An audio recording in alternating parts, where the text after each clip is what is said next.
आपण मेडिसिन जीवे मेडिकल को जीवे रिपोर्ट बाहर आपण काम करिवे आपण मेडिसिन नेबे जति आत्मा प्रभावित रोग हैला कोनोसी मेडिसिन कोनोसी मेडिकल काम देबो नाही प्रथम विषय द्वितीय विषय जति बा आपण मेडिकल को जाउछंती से रोगर गोटे समय रहिछि जे आत्मा प्रभावित रोग होय ताहारो समय आ ताहारो स्तर होछि तीनोटी स्तर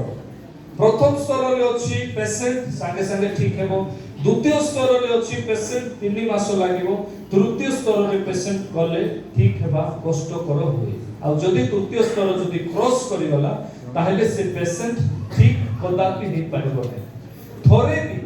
ए जगह रे आपनकर शारीरिक रोग हो कि आत्मिक रोग हो रोगत रोग आपण सुस्त हेबे किंतु केमिति हेबे केमिति नै ताहा प्रभु को दासन को आपण भेट करिके आपण जानि पारिबे द्वितीय विषय थोरे जेमिति आत्मा प्रभावित रोग होउछि आत्मा प्रभावित रोग एबे एक भाई आसीथे या एपटे आसे हमरो ए क्वाड गला से हमरो तमे आस एपटे आस